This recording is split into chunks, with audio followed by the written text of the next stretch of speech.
ada ketidaknetralan pihak bupati maupun pihak aparat yang tidak bisa mencegah. Semestinya pencegahan itu jauh lebih baik. Kami sangat terpukul pada saat bupati justru ada di mimbar mereka. Sedangkan kami dari kawan-kawan PWI LS itu justru malah sedang kalang kabut.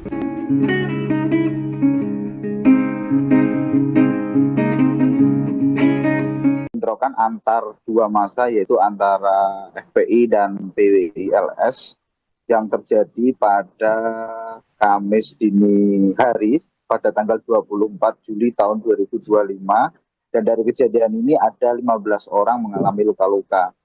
Kapolres Pemalang AKBP Eko S mengatakan bahwa saat ini pihaknya sudah menerjunkan tim Inafis dari Satreskrim Polres Pemalang untuk melakukan olah TKP di lokasi kejadian serta mendata para korban yang saat ini masih berada di rumah sakit. Dan kemudian untuk penyelidikan selanjutnya, yaitu pihak Polres Pemalang akan memfokuskan pada peran dan tanggung jawab panitia penyelenggara kegiatan tersebut. Dan pihaknya juga menjelaskan bahwa kericuan yang terjadi sebelum pihak kepolisian sudah melakukan langkah preventif seperti penyekatan di beberapa titik serta dibantu dari Polres tetangga.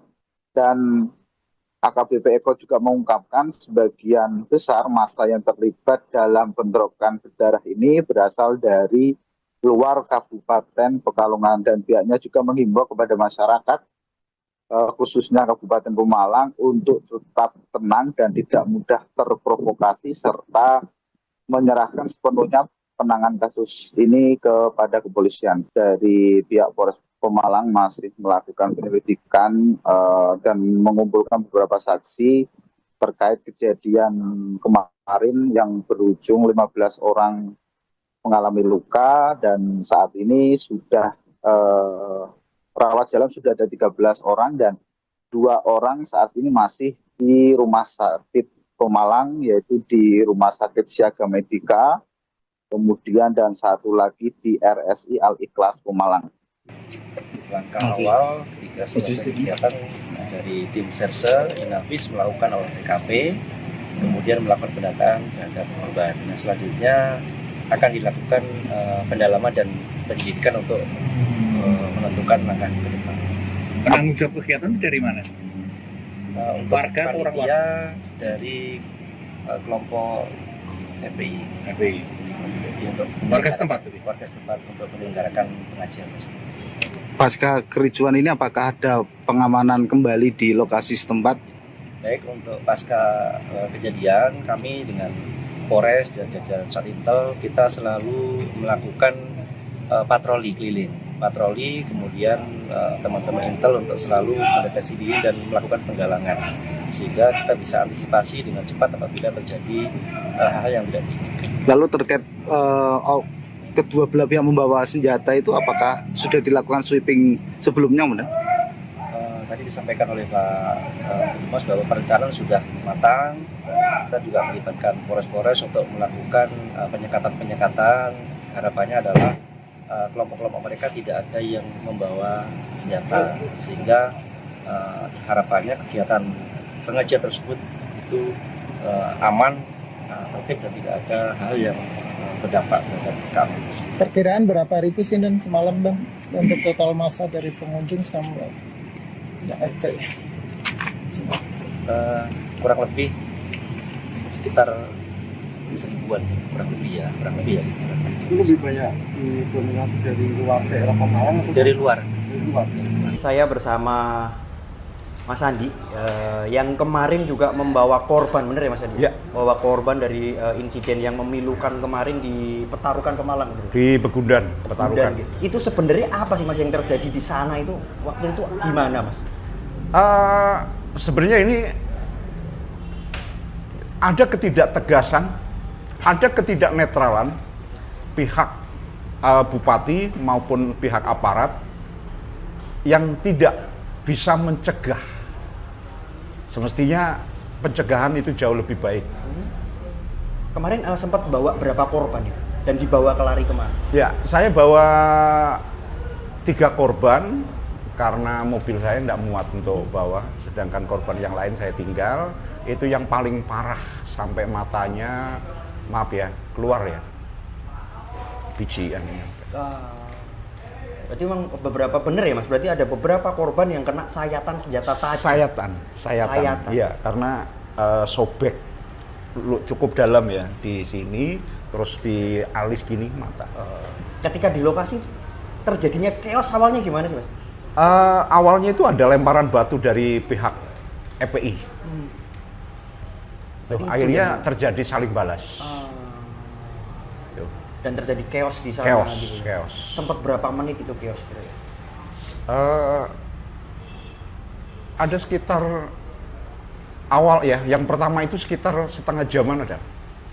Jadi karena kami pas di mobil itu anak saya membawa korban ke mobil untuk segera dievakuasi ke rumah sakit.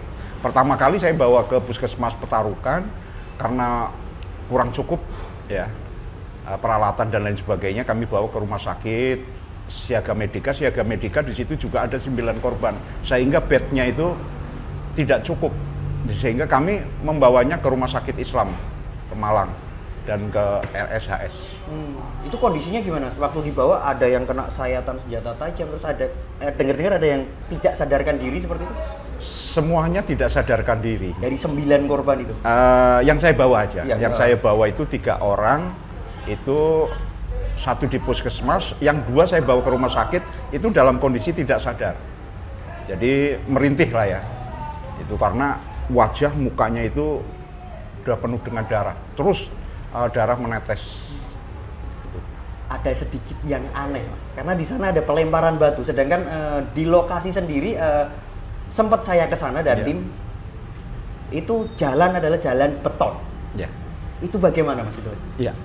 Ini sih diduga ada pengkondisian mereka ya, karena itu jalan beton dan jalan beraspal, yang kanan kirinya dan pinggirnya itu kan sungai, kali tersier, yang tidak banyak batunya di situ. Nah itu yang patut dipertanyakan, kenapa sampai banyak batu berlemparan.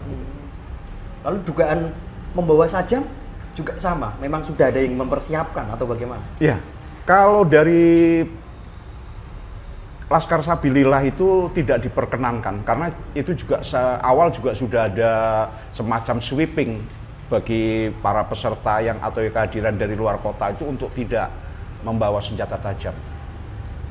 Dan sayatan luka dari pihak Laskar Sabilillah itu semuanya sayatan, kayak bacokan yang lurus ya. Jadi bukan kayak hantaman benda tumpul, itu kan berbeda. Ini saya selaku orang awam aja bisa membedakan itu. Dan di sana semencekam apa sih Mas ketika itu? Ya sedemikian mencekamnya karena teriakan tentang kesakitan, terus berlarian gitu. Dan setelah saya membawa itu saya tidak melihat di TKP sudah, karena saya konsentrasi terhadap 3 orang ini. Itu yang dibawa ke puskesmas? Untuk segera ditangani medis. Puskesmas mana Mas yang pertama? Semula itu di Puskesmas Petarukan. Karena kurang cukup peralatan, akhirnya perawat itu menyarankan agar segera dibawa ke rumah sakit. Tapi 1 yang luka tidak terlalu berat lah katakan, itu meskipun ada jahitan, itu saya tinggal di sana. Itu orang Bumiayu. Lalu yang kedua? Yang dua-duanya itu saya bawa ke rumah sakit Siaga Medika? Ya, Siaga Medika, dan semula di Rumah Sakit Harapan Sehat, lantas di Siaga Medika, dan terakhir saya bawa ke Rumah Sakit Islam. Dan ada korban yang cacat permanen, betul? Ada kemungkinan cacat permanen dari orang yang saya bawa ini, kemungkinannya, karena di mata ya. Dua-duanya? Yang saya lihat sih yang parah itu 1 ya.